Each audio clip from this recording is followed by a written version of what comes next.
like Mike's in, where you've got, you've got your business taken care of, you've got an abundance of money, you've got an abundance of women, you're seeing 2-3 different girls in a day, and you've really got that freedom and that choice, Those are Cory's words about the numbers. I have not put any numbers forward. I just want to make that known on the record. I still remember when Mike, when I met Mike, he said, I was telling him about, and how in my past, I would have like a different girl every day of the week come over, and one girl would come over on Monday, we'd hang out. She'd be my movie girl, Tuesday I'd have another girl, she'd come over and, give me a massage, and Wednesday, and each day I'd have a different girl, come over. So, it was like a 1 through, 7 girls, doing different things, having different experiences, have completely different relationships. It was really fun. Well, anyways, when I was telling Mike about that and how I went through this phase where that's what I did, he got really excited about that, and he said, that's what I want. And he's exceeded that now. All right, dude, I'm not going to put any more numbers on it. Let's just say he's exceeded it. In the past, I've exceeded it. Now I am.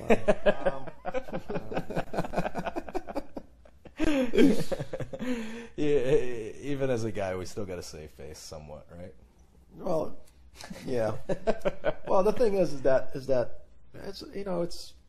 I just want to have you kind of from a guy who had no choice and who was and who's seen who go through high school and seen all these guys who would get all the girls, and you just go, and I always question what is wrong with me?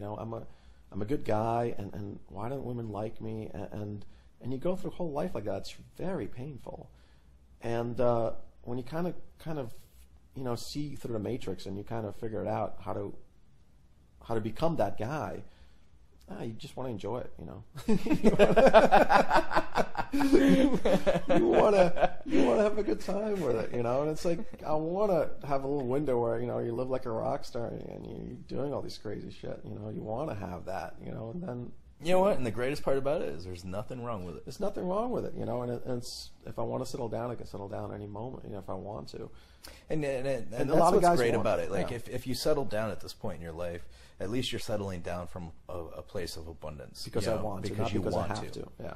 But yeah, most guys, will settle down, and they settle down because they think, they meet this one girl and they think, this is the best I'll do. Yeah. This is the best I'll do. Yeah. Everybody settles. Yeah. It's always best to come from a place of abundance. Oh, absolutely. If you're going to settle down, if you want to get married, more power to you. I'm supportive of that 100%.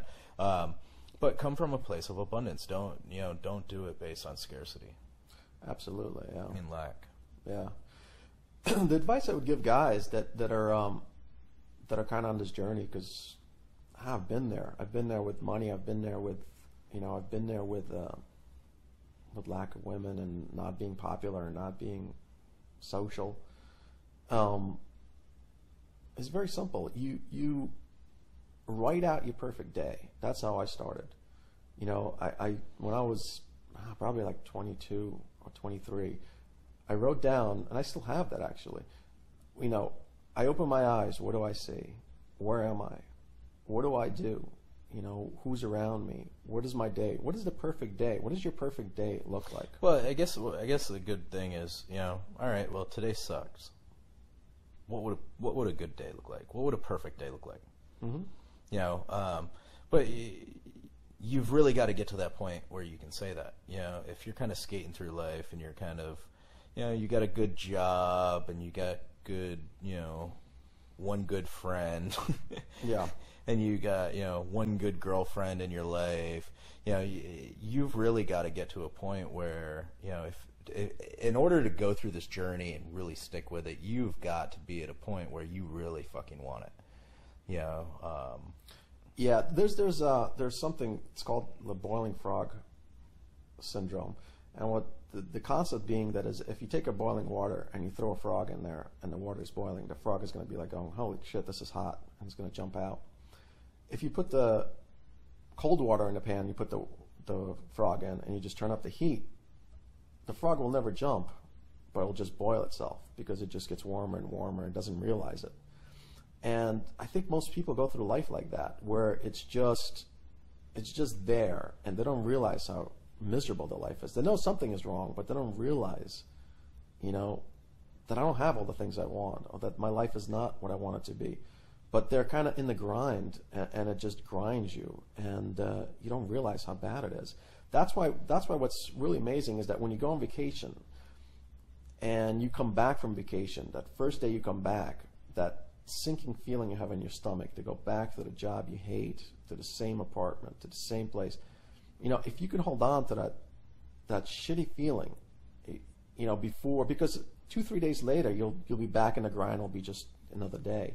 But if you can realize how miserable that is, you know, the people who have it really bad actually have it better, because that gives them incentive to move to the next level. You know, if things are just is and you're just skating through life, just being not that happy, but just good enough, that's the danger. That's what the real danger is, because you'll just go through your whole life like that, and you're going to go, oh man, is this all there is to it?